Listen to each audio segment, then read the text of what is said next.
Good evening and welcome to the first in a series of forums for candidates for office for November 2nd that is being brought to you by Cayuga Community College and the Citizen, shown here on Spectrum, Verizon, Fios, ARMA, the Auburn Regional Media Access, as well as played on the college's radio station, Win 89.1. I'm your host, Guy Cosentino, or moderator. If we were doing regular shows, it would be host, but I'm the moderator for today. On November 2nd, voters in the first legislative district for Cayuga County will go to the polls to pick a new member of the county legislature. Their current incumbent, Tucker Whitman, a Republican, has decided after 2 terms not to seek re-election. He could do a third full term if he wished. The first district is the most northern district of Cayuga County, encompassing the towns of Sterling and Victory. The position of a member of the Cayuga County legislature is part-time, and it pays roughly $13.5 thousand per year. The 15-member legislature has 6 Democrats currently, 5 Republicans, 1 conservative, and 3 non-affiliated members. And about half the legislature is up this year, with 3 incumbents, 4 incumbents not running for re-election. So control could change this January depending on these elections. Representing the press today is a familiar face who has been with us for the last 15 years, Jeremy Boyer, the executive editor of The Citizen. He'll be asking the questions as usual of all of our candidates. With the COVID-19 worldwide pandemic, we have changed the forum format somewhat. While both our candidates are in the studio, we have limited the number of individuals in the studio behind cameras, as well as timing our forums. Mr. Boyer and myself are masked, as well as all of our candidates, until they are seated and separated. So we will now turn to how we're going to run this. Prior to the forum starting, we flipped a coin to see who would make their 2-minute opening statements, and then we'll reverse that order when we get to the end. We're delighted to have with us both candidates who are running for this open seat. Mayor James Basile, who's on the Republican and Conservative lines, and Caitlin Augustine, who's on the Democratic and Preserve and Protect Our Water ballot line. They will be asked questions from Mr. Boyer, and we'll go through those rules a little bit later. But we really like to start with their opening statements. They'll have 2 minutes each to start, and then we'll get into questions. Mayor Basile, you're first. Welcome. Thank you. I was brought in all my dealings, the simple things as well as the difficult ones. In my mayoral campaign, my slogan was, and now, for District 1 legislative seat, fair and even-handed for all. The core belief has helped me guide as the mayor of the village of Fairhaven and in my career as construction project manager. In my short time as mayor, I never expected that I would have to face so many difficult challenges. 200-year floods, a pandemic, all while trying to fix embedded operational problems within the village. Yet through sound leadership, I led the way to the raising of Fairhaven's financial rating from a C- to an A+, all without raising taxes. During the course of tonight's forum, I will share with you the efforts and the outcomes of those efforts to bring about positive change without higher taxes. Things like fiscal responsibility, public safety, both in infrastructure and community concerns, leadership and accountability for all, including elected officials. There will be more by applying the experiences of my 30-year career as a project manager of large-scale construction projects, power plants, schools, and hospitals. On a smaller scale, I have even built 2 homes in the District 1 of Cayuga County. I know how to work with many different personalities while ensuring the safe and successful delivery of many projects to their owners. Those management skills have translated very well into the political arena.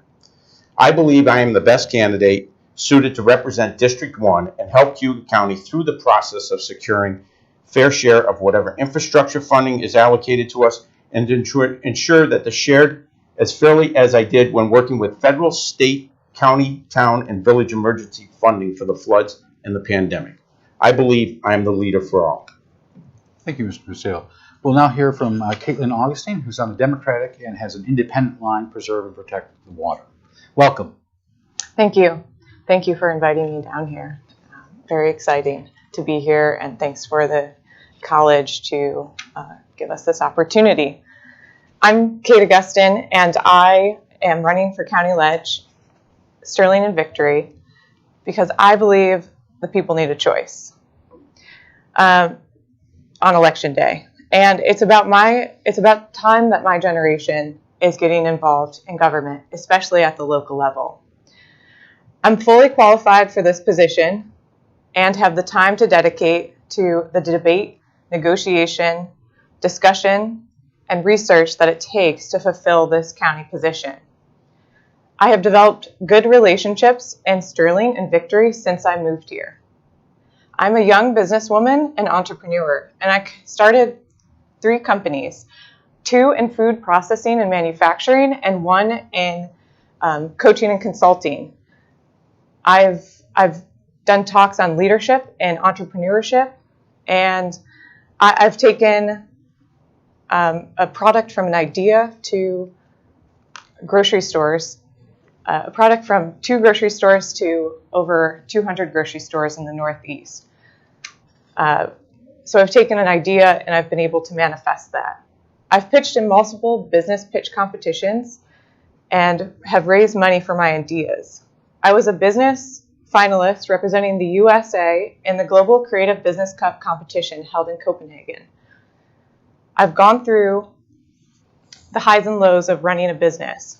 I've created standard operating procedures and have followed through on those standard operating procedures. I moved to Sterling to sail and reconnect with nature, and I haven't looked back. I'm an active board member on the Fairhaven Yacht Club, the Bay Betterment Association, as well as involved in the Rotary Club.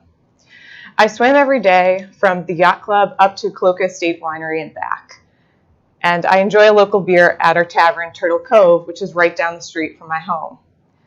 I love this place, and I love this area. And when I heard no one was stepping up to fill this position, I took it upon myself to step up and run and give the people a choice.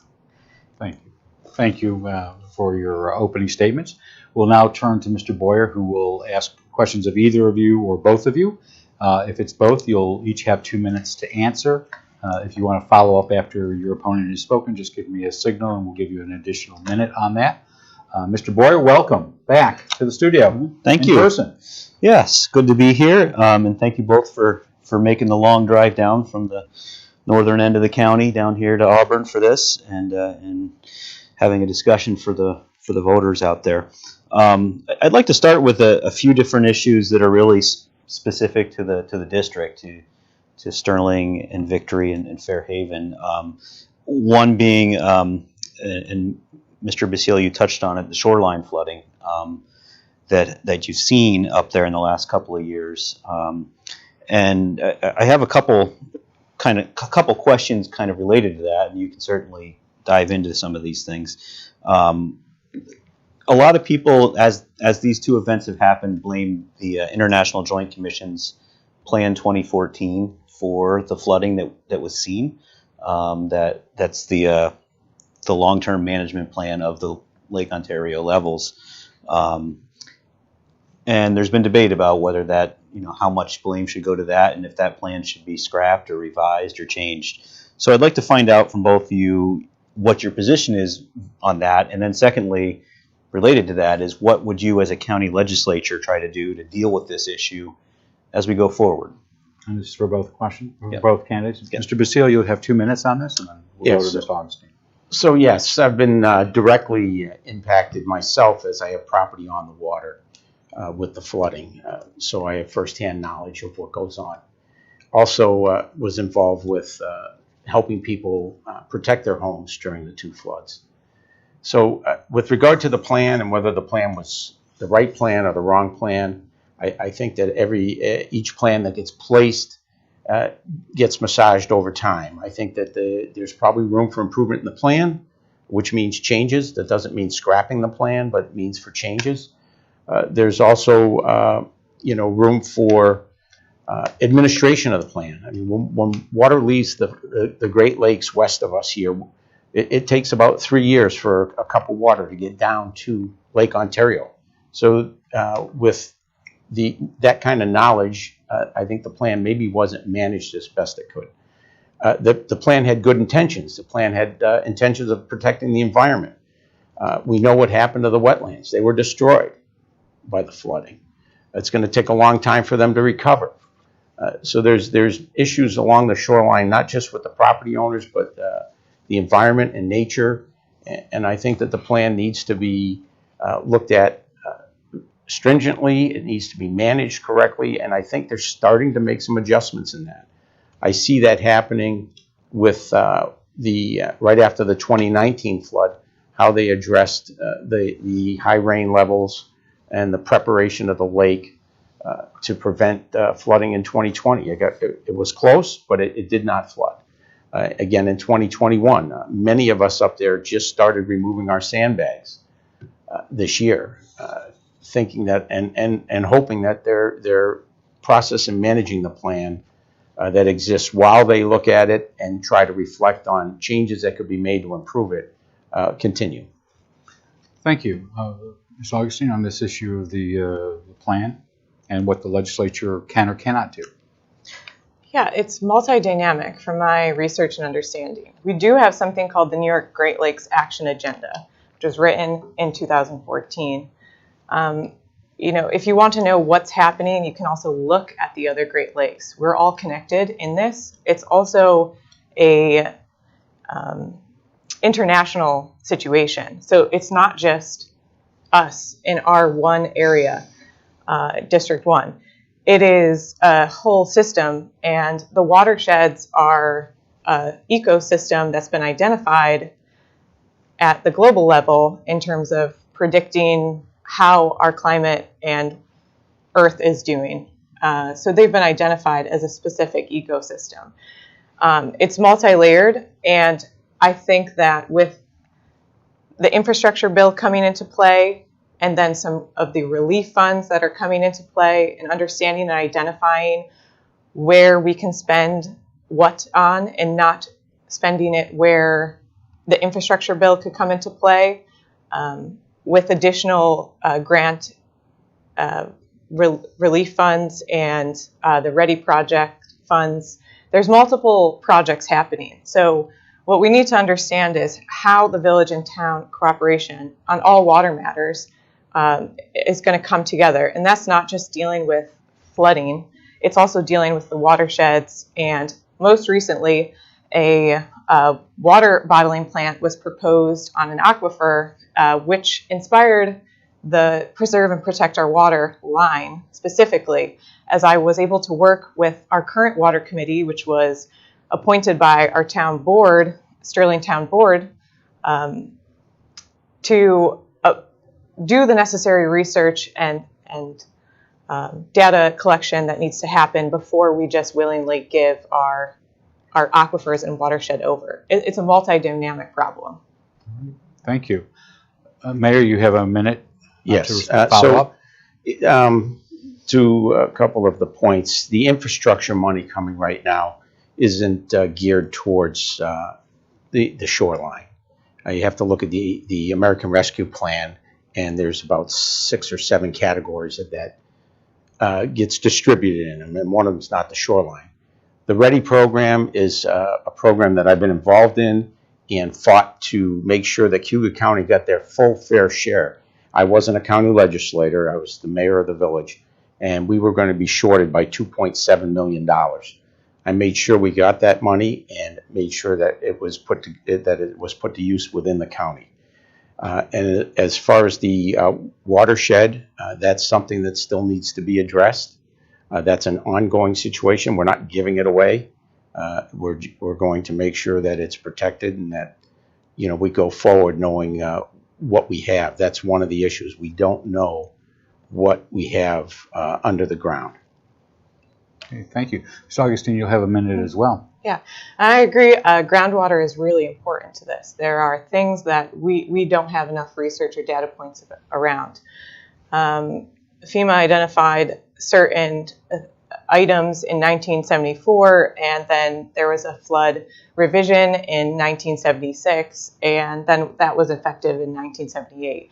There were revisions done in 2007, and there were a lot of different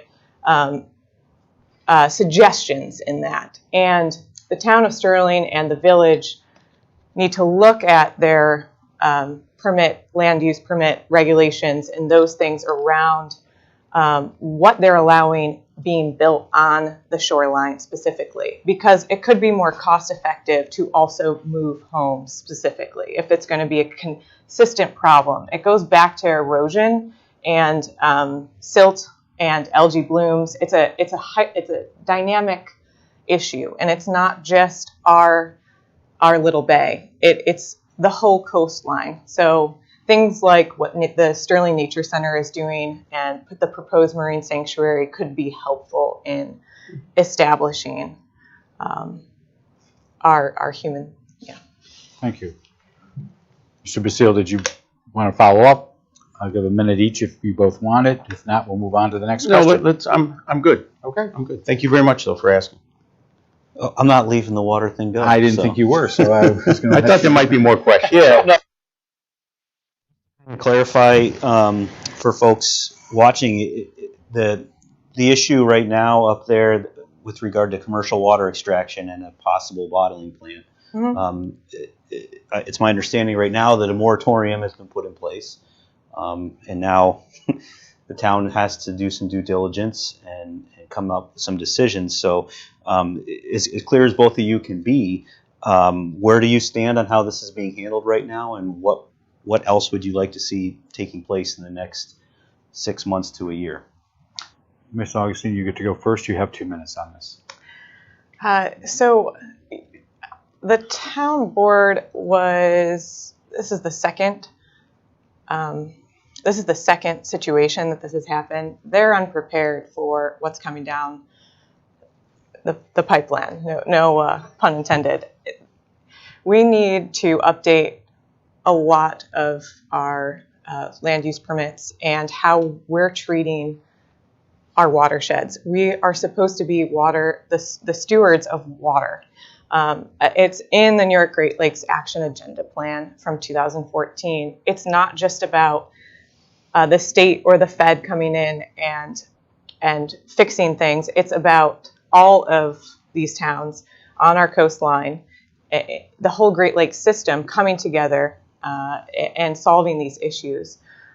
So if we don't take action, and if we aren't actually being stewards of our water and our shorelines, then we're going to continuously have problems, which will continuously be costing us repair.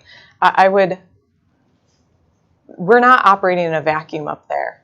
There are a lot of people that think that. There's many other communities, groups, advocacy groups, committees that have done this before, and we can do it and use them as models and do it here. We should be pioneers, innovators, and inventors for this area. They should look to us for being stewards of the water and the watershed and the wetlands. When you realize or remember that the Great Lakes are 90% of our fresh water in the USA, it becomes super important when the West is on fire, and the only wetland in the world. Those things are really unique, and we need to preserve and protect them. Thank you. Mayor, you have 2 minutes on this subject. Sure. So we've run into an opportunity with the fact that the bottling plant for large water extraction came to Sterling and basically to the village, and that something that hasn't been paid close attention to. And so the village has taken steps to monitor what the town's doing. We've incorporated the use of a third party from rural water to assist us in language and in structure of inspections and testing that I know what I don't know, and those are things that you need to employ the right folks to help you out. The village has stepped up its conversations with the town, which I think will result in the additional testing that's needed so we can identify the aquifer that we're dealing with.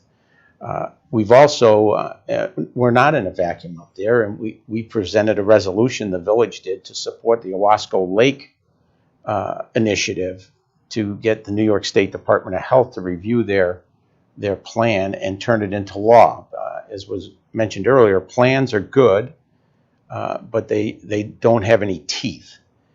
Once a plan is adopted and gets turned into law, then it becomes a little bit more relevant for use in protecting our water.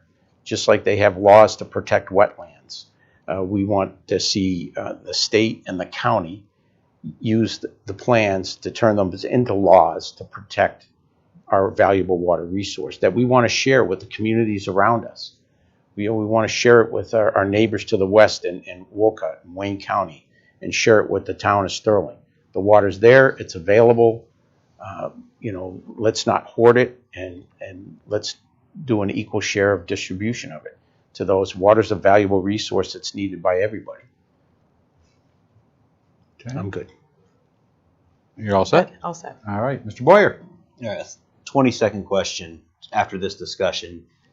Are you opposed to the bottling plant at this point, or yes or no? Mr. Basile? I don't think it's just a yes or no question. I'm opposed if the data comes out and shows that we're sharing an aquifer. That's very serious, and the fact that it could. There's a number of things with any businesses over our aquifer that could cause contamination to it, whether it's a bottling plant or it's a small box store or a gas station. So very concerned about anything that goes around the aquifer. And that being the reason to collect more data, know the size of it, know where the water's coming from. I think we have great hydrologists that are working with us right now to help us understand that, and we'll be able to map it out well, and we need to protect that source. Okay. Ms. Augustine, you'll have 1 minute on this, on the bottle plant, yes or no? Because of this person's background and the corporation behind it, I would say no, absolutely not. Don't trust it. Can't even fathom what it would bring to our area in terms of jobs, dollars, revenue. Where's our money coming from if we're selling the water? Who's making any profit from that? How does it help our tourism and all of the things that the village of Fairhaven has built and the town of Sterling has also helped build in that sense? So yes or no? Absolutely not. All right, let's move on to COVID-19. Another happy subject, right? You're just full of positivity today. I wanted to ask you, in getting on, hoping to get on the county legislature, one question that I'd like to ask you is just the overall effort to vaccinate Cayuga County. Cayuga County, I just looked today. Now, the numbers may have updated this afternoon. They usually do in the afternoon, but we're at 56.4% for first dose percentage. The statewide is 70.9%, so we're a good chunk behind. And I guess my question for both of you is should this be a concern for the county legislature? And what, if anything, should they be doing to try to get that number higher? Okay. Ms. Augustine, you'll be going first on this. COVID has, as a business owner, I've been through now navigating a pandemic and understanding what that means for my employees and a food manufacturing and processing plant.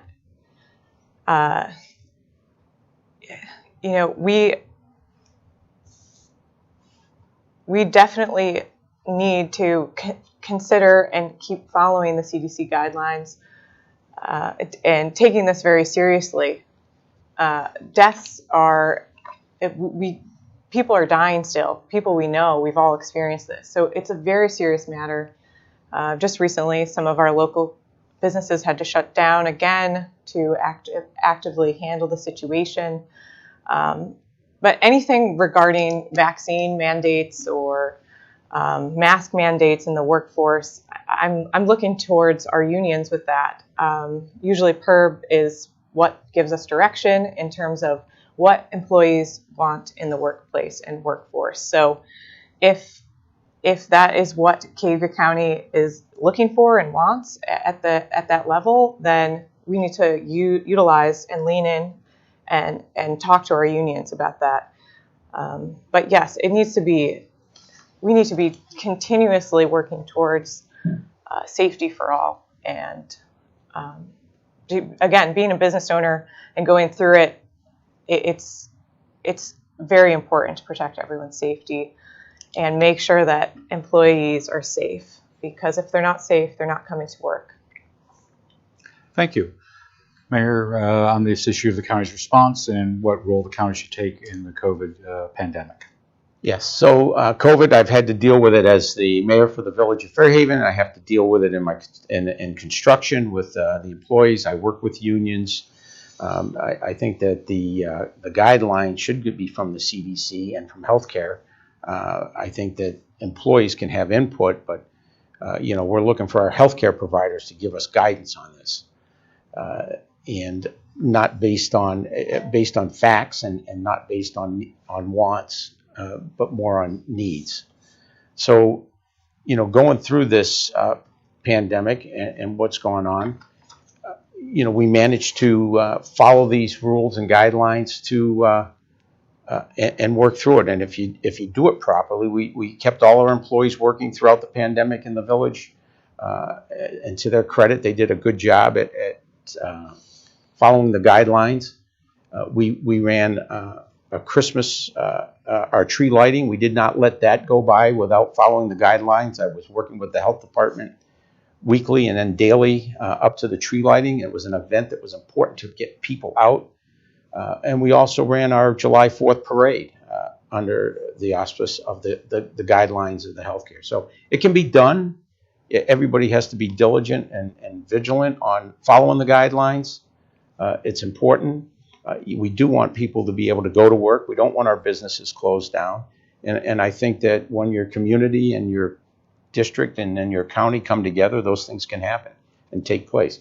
As far as the vaccine goes, that becomes somewhat of a personal choice, and you have to look around at the people you're dealing with and working with when you do that. The vaccine is, I noticed the numbers ticked up when it became FDA approved, so that was important. So with that said, I think it's something we're going to have to keep our eye on the ball for a long time. COVID's not going away, nor is the flu. So. Thank you, Mayor. Ms. Augustine, you'll have a minute to respond as well. Great, thank you. We are a seasonal town and village in the district. So we see an influx of up to 11,000, 12,000 people or more during the season, and we're only growing. The village has grown, the Sterling has grown. We have some important business activity that's happening that is continually bringing people to our area. So there was an incident at the Sterling Renaissance Festival in which there was additional traffic backing up and people trying to get out of their cars and knocking on doors and finding bathrooms, looking for bathrooms, trying to get food, or we had multiple things going on. And our town just needs to know that we need to put what we need in place for these influxes during our seasonal businesses. And it's just important. It goes back to understanding the vaccine and the mandates around those CDC guidelines. Just bringing that all full circle. It's a good thing to remind ourselves in our town when we go through those influxes. Mr. Basile, anything to follow up with? No, I'm good with that. So before turning to Mr. Boyer, we're about halfway through our first forum for the first district of the Cayuga County Legislature, which includes the towns of Sterling and Victory, and we are delighted to have with us both candidates who are running for an open seat due to the retirement of Tucker Whitman, the legislator up there. We have Mayor James Basile, who's on the Republican and Conservative lines, and Caitlin Augustine, who is on the Democratic and has an independent line for preserve and protect our water. Mr. Boyer. One last COVID question. In terms of a vaccine mandate for county government employees, want to know your position. There have been some municipalities that have put mandates in, whether it's a full get vaccinated or you can't work here mandate, or a vaccination or get tested mandate. Do you support that for county government? It's an employer of several hundred people in the county. I believe Mr. Basile, you're first. You have 2 minutes. So mandates are walking a tight line. I think that the county would need to look at how they operate and how they work through the CDC guidelines. I think that's important. We managed to get through, not on a county level with 700 employees, but as in my business with going into schools and hospitals to work. Following the guidelines, we were able to get through that with little to no concerns, and that was important. I think that it's more important to have the right facts and information for your employees and your staff to address those situations than to mandate something. Now, I don't know that I would be 100% in favor of that. I would like to look at what that's going to incur, and also people specific. There's always options of issues with whether it's religion or someone's physical health that would need to be addressed. So I would have a little bit of a challenge to mandate it. I think that you should manage it, and I think that's more important. I've been 18 months. I've been in and out of schools with students and staff, and in and out of hospitals. And fortunately, we've been able to get through that. Our office went remote for a short time. We set everybody up to work from home. And as more information came out, we were able to work them back into the office, which is for construction is a better atmosphere to have people in the office. So you're working the county. They would have to look at each individual department, where they work, the buildings they're in, what their functions are, and if there are some opportunities to allow people to work from home to help manage through that, versus mandating them to get a vaccine. I think that that's something that should be managed, and I think it can be done. Thank you. Ms. Augustin, you have 2 minutes on the issue of mandating county employees with a vaccine. Again, I'm working for the people, working for our working families, for the unions. So I'm looking to them for that answer. They know what they want and how they want to go about this. So again, it has to go back to safety, and it's just very important to make sure that these voices are heard and that they're the ones making the decision.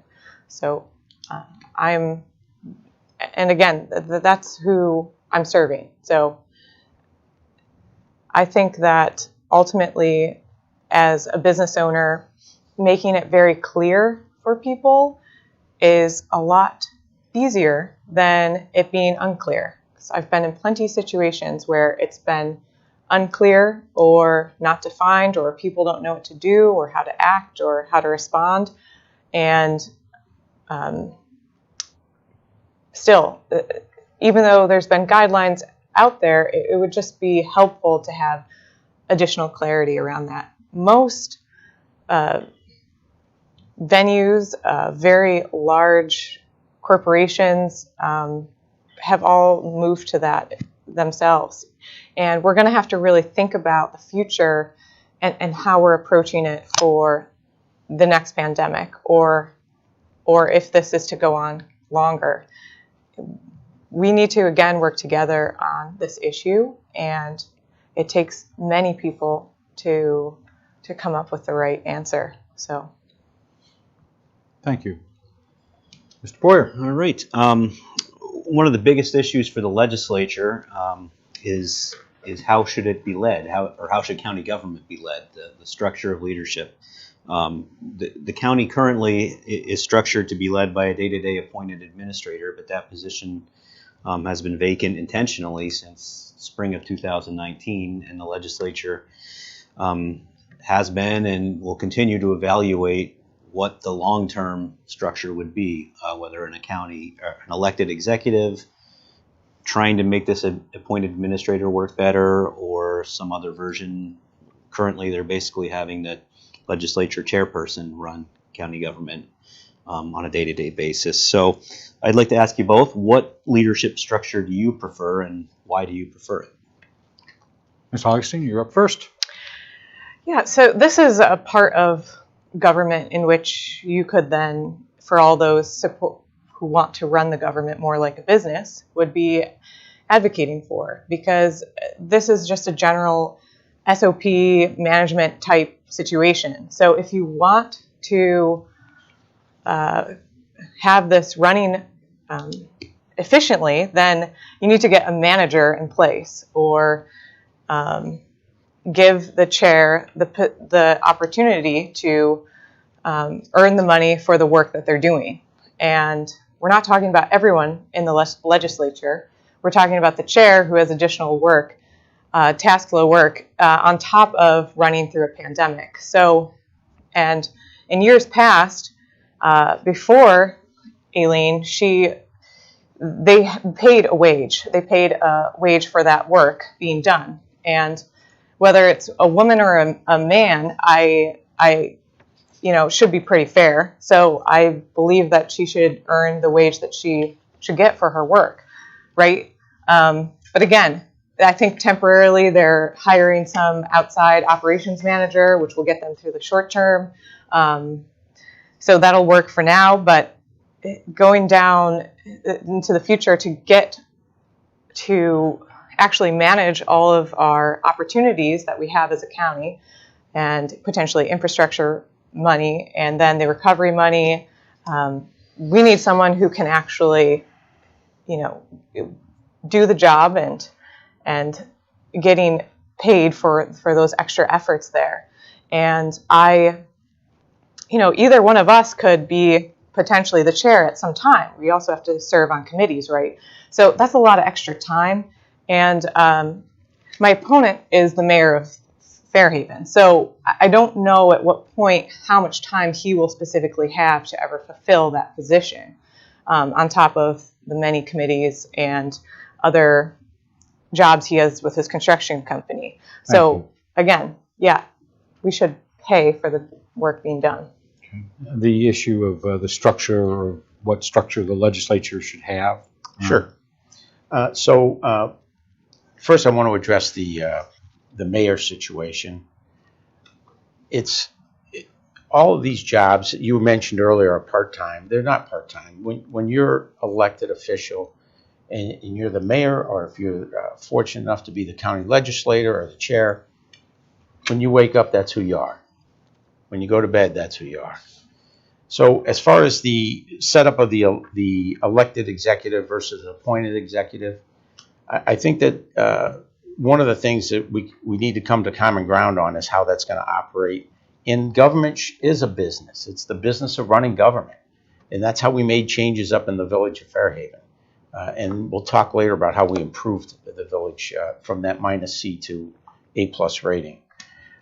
An elected executive, that seems to work in many counties. We've gone through 2 previous hires of county executives that we're still paying for. So not knowing the details of how that all worked out, that's costing the taxpayers thousands and thousands of dollars, up to maybe over $200,000. And I don't have the exact figure on that.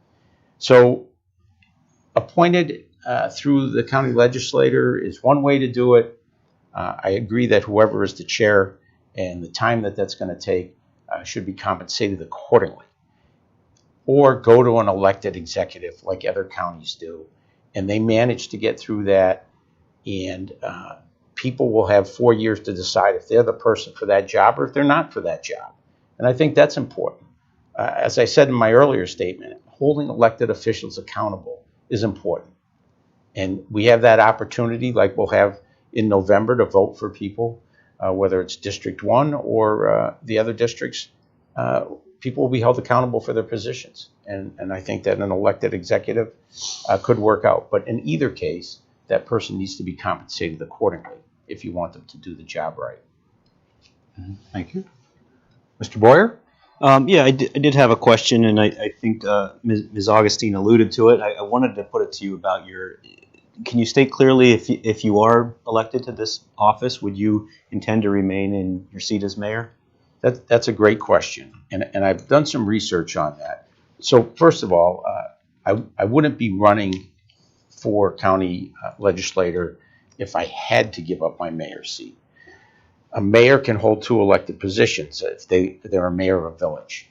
What I would want to do, and it's not unprecedented, the District 1 has had Ralph Stanbrook and Lauren Gear, both were mayors and both were county legislators, and I believe both culminated to county chair at one point.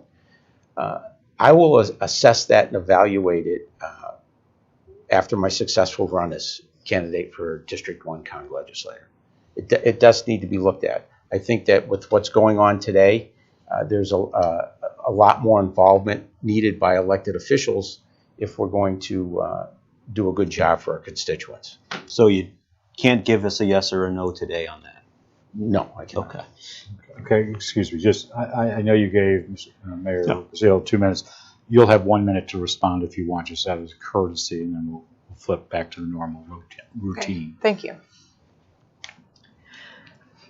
I think Sterling and Fairhaven are at a critical point and in their growth cycle, and I've been there before. I've been in the Catskills, graduating from college with an influx of New York City creatives coming up to the Catskills and creating businesses and restaurants and wineries and distilleries, all of these things. It's really exciting time, but it takes a lot of work. There's a lot happening, and to add this job, which from my research, I would expect to spend at least 30 to 40 hours a week on actually building relationships, doing the research, debating, discussing, to make sound decisions for our community. I don't think that it's viable that also the Village of Fairhaven's mayor is going to hold this position. Again, that's why I'm running, to give people a choice. It takes a lot of work to actually work for the people. So, yeah, that's my response. Mayor, you'll have 1 minute to respond. Okay. I'm just doing this out of courtesy, and if there's a question for her, Absolutely. she gets 2 minutes, you get 1 minute. So. Okay. So as far as time goes, my opponent mentioned earlier that she runs 3 companies. That takes time. Employees that know me, people that know me, they know that I'm up at 4:30 in the morning and I go to bed at the 11 o'clock news. And I'm working on something all the time, and without sacrificing family time. Because family is important. It's important that you have your family support. I've had my family support as mayor. I have my family support as running for county legislator.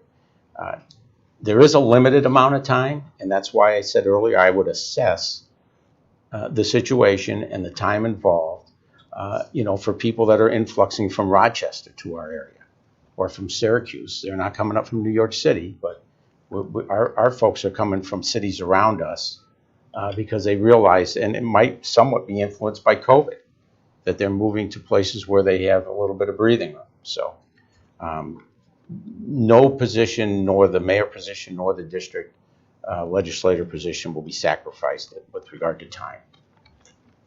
So obviously you'll have 1 minute, and then we'll turn back over to Mr. Boyer.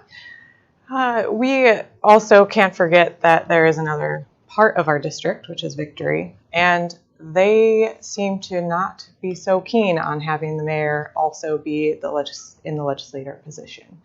When I go and talk to them or ask them what they care about, because I want to represent them fairly, they haven't seen Tucker and they haven't seen the mayor. So over the last few years, I don't understand why that is, but my concern is actually representing both areas. So Sterling has a lot going on. Victory, maybe not so much. They care about broadband, business development, and their farmland. And that's a lot for them, you know, and I'm very excited to work with them and get to know them, because farmland is really important. Our county is a farmland preserve, essentially, and they're going through a process right now at Ag and Markets. There's so much opportunity for farmland, and looking at that, they're also interested in getting some water. So how can we get water to Victory instead of Wolcott? Mayor, you'll have 1 minute. That's all I'm going to need. Okay. So when we as candidates and we say something like there's people out there that don't like this, that's a very broad brush statement. I've been to Victory. I've met with the town supervisor. I've met with the fire chief. I've met with the DPW. Those are the base people you start with as a county legislator. I've held an event down there. So it's not like I've been keeping a blind eye to Victory. And the points that were made about broadband and farmland are all valid points. Those are things those folks are interested in. So I just wanted to say that when people make statements of there's people down there, there's people all over that say things. There's people that say, hey, how could it hurt? I've met with both the Victory supervisor and the town supervisor for Sterling to have meetings on just that position, and they will surely have their input when I'm elected county legislator. Mr. Boyer, I don't want to leave you out of this. For Ms. Augustine, being a newcomer to running for elected office, you know, and your opponent being someone who has held elected office, what do you say to voters who might look at that as a strike against you for lack of experience in the political arena? Thanks. Yeah, I'm not a professional politician. I'm not claiming to be one. I'm representing the people, like I said in my opening statement. I'm here to do the research, the debate, discussion, and negotiation that it takes to be at this level. I'm fully qualified for this level of office. If I was going to run for assembly or Congress, that would take some additional political background. I'm not using this as a stepping stone, though, this position. Yes, I run 3 companies. I do have a team that manages a lot of that. I'm able to work remotely when there is internet connection. And yeah, I have a good production team that handles a lot of what we're doing. So again, I've already looked at how many hours that I would need to spend. I've done the necessary back work to understand the job, and I wouldn't go for it and let the people have a choice if I didn't think I could fulfill the seat with my qualifications. Thank you. Mayor, you'll have one just out of courtesy as well. You have 1 minute if you have anything you want to add. So as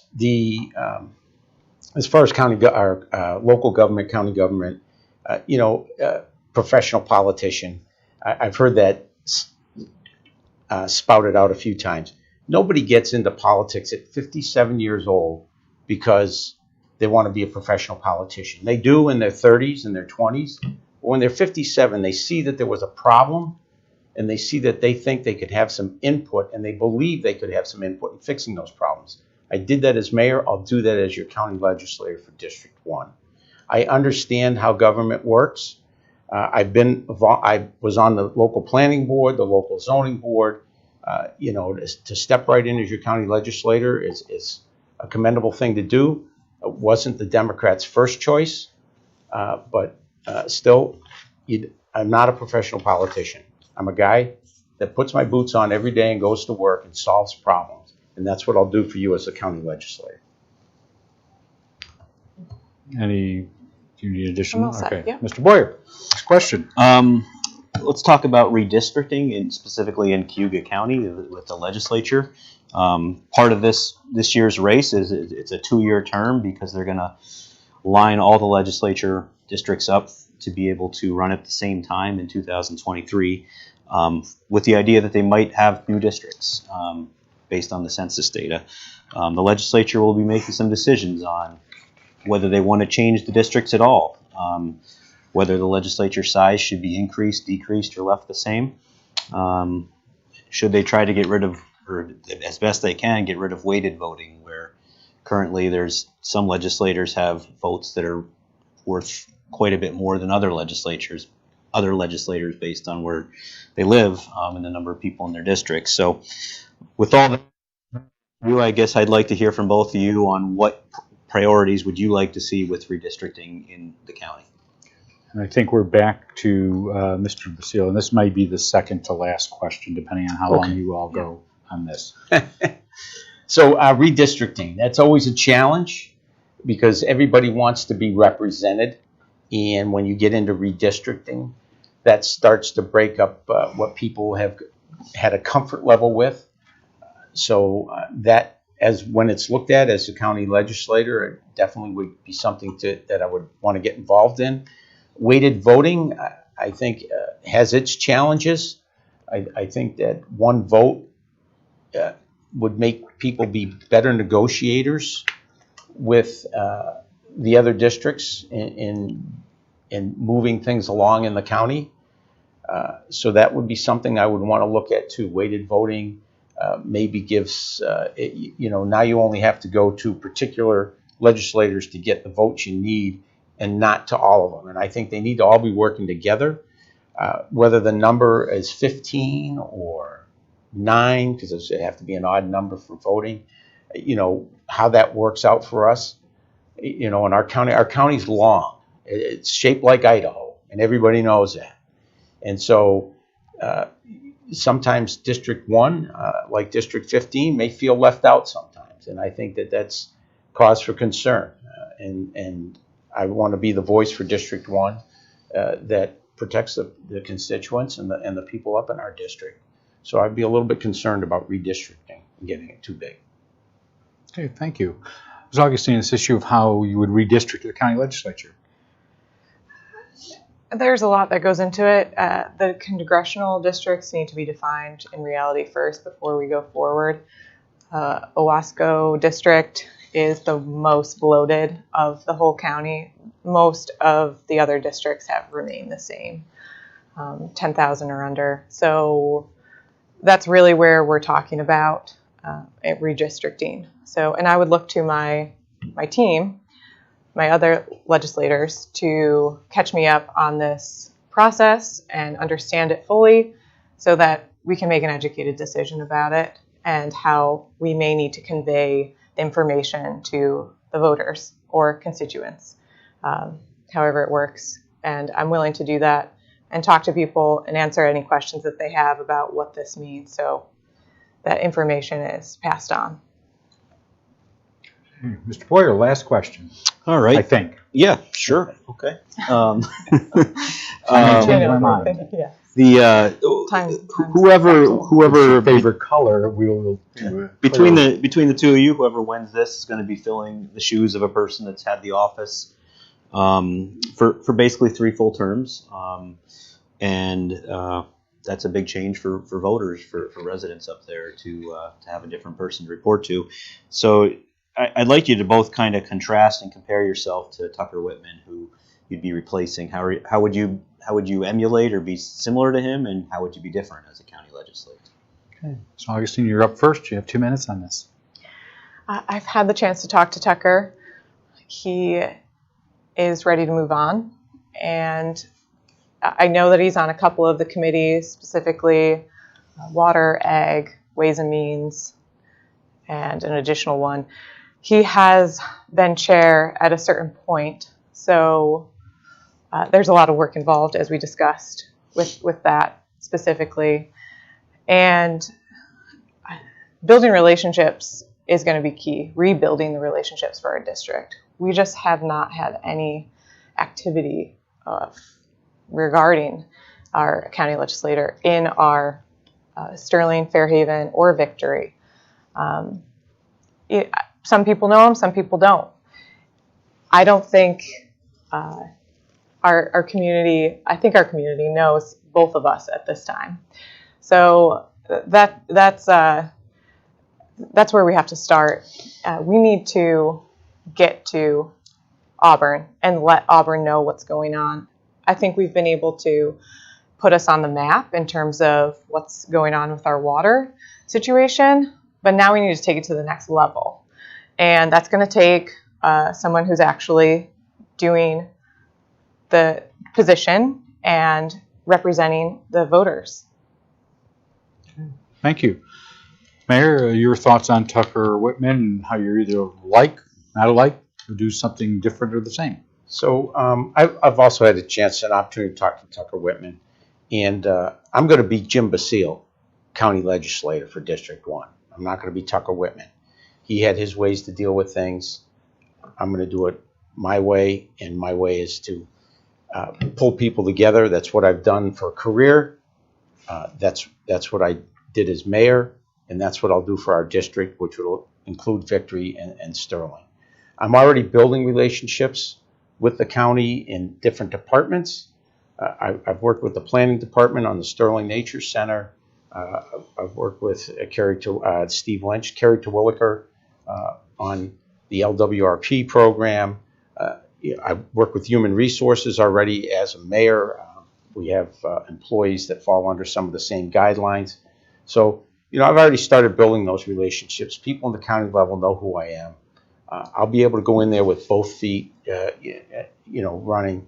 And the building relationships is a key thing. It is, and that gets back to the one vote, one district thing, and taking a look at that. You have to build relationships and get people to work together. When this is all said and done, it won't be about a Democrat or a Republican. When you call me and ask me a question, that's not going to be the first thing out of my mouth is, are you a Democrat or Republican? It's going to be, what's your issue? What's your concern? We'll take those notes down. We're going to chase after that information. Once you become an elected official, the Democrat-Republican thing as mayor, for me, that was just something that's a part of the process that both Kate and I are subject to. Once you get in, it's to build those relationships. It's not about whether you're a Democrat or Republican. I think I'm the person that can do that. Thank you. Anything to add? All set. All right. Well, Mr. Boyer, thank you for the last 55 minutes of questions. We're going to turn over to the candidates. This was a really healthy conversation about a lot of different stuff, and we appreciate that here at the college for a lot of different reasons. And so we'll turn over now to closing statements. And as we had said at the beginning, we reversed the order at the end. Caitlin Augustine, who is on the Democratic and the Preserve and Protect Water line, will go first with her 2-minute closing. Ms. Augustine. I'm running in order to put our towns on the map, to make it be known at the county level, to be an example of water stewardship. We are way up north, and Auburn needs to know about what's going on and what we need. I'm pledging to fairly represent towns of Sterling and Victory equally. I stand for preserving and protecting our water, the watershed, and our farmland, and for advancing the quality of life for all, especially for our working families and for our senior citizens.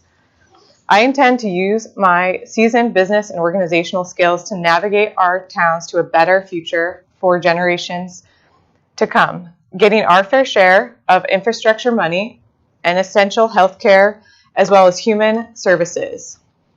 My financial background will also help maintain and manage to balance our budget. I love this area, and I'm not going away. I have gotten to know it and am ready to represent fairly and all of the voters. Thank you. Mr. Basile, who's on the Republican conservative lines, you have 2 minutes for your closing statement as well. Sir. Thank you. I'd like to thank Cayuga Community College for hosting this, and Jeremy and Gus for putting this all together. I'm excited about running for Cayuga County Legislator for District 1. I'm here to represent everybody, and I'm going to do that based on I have past history of being fiscally responsible, holding people accountable, and taking care of the public. And that's what I'm going to do for the entire district. I started off with a little bit about myself, and I'll end it with fair and even-handed for all. That's what I brought to the village, and that's what I'll bring to the district, and that's what I'll bring to the county. Fair and even-handed for all. Thank you, and thank you both for taking the time not only to be here in the studio to answer the questions of Mr. Boyer and talk to your possible future constituents, but also for running. Not an easy task. So we wish you well. You have a little over a month before Election Day. It seems so far away, but as you both know, that is not the case. We'll be back here on Thursday with the candidates for the 3rd Legislative District. That is a three-way race. Incumbent member of the legislature, incumbent member of the legislature, Ben Vitale, is seeking re-election, and he is faced by two challengers, Jeffrey Emerson, who is on the Conservative Independent lines, as well as Lydia Patty Ruffino, who's on the Republican line. And we'll have that with Mr. Boyer asking the questions. We'll return next week, hopefully, not hopefully, with at least one new forum. We'll have the candidates for the 5th Legislative District, which includes incumbent Keith Batman, who is running against Robert Shea, and they will both be in the studio next Tuesday. We will be back on Thursday with one of the candidates for the 9th Legislative District, which is replacing Charles Ripley, who was replaced by Republican Mark Strong. Mr. Strong, Legislator Strong, has declined our invitation to join us, so we will have Geraldine Germano-Yaw here for 30 minutes, as we have under our rules. If a candidate chooses not to participate, their opponent does get to participate in a one-on-one interview if they so desire. We also hope to bring you the candidates for surrogate court next week. We've invited John Boodleman, who's on the Republican line, and Ben Sussman on the Democratic line to make 5-minute presentations after for the discussion of the 9th Legislative District. And then we have forums planned for the 11th, 13th, and 15th Legislative Districts in the following weeks. Those are all in the city of Auburn. And then we will wrap up with a 4-way forum here in the studio with the candidates for the Auburn City Council on Tuesday, October 26th. So again, you can download these forums on Cayuga Media or at auburnpub.com. My instinct is by the time Mr. Boyer gets back to his office, that will already have been the case. These are on YouTube as well. We want to thank the college students, Liz, who was our timekeeper today, and the students for taping this. You'll be able to watch these not only online, but you can go to Spectrum channels 12 and 98, FiOS 31 over the weekend, and this will be on at 5 o'clock then, and then on Win 89, the college's radio station, at 10 a.m. I'm Guy Cosentino for Cayuga Community College. I want to thank you for watching. Have a good night. Have a great tomorrow. Stay safe and stay well.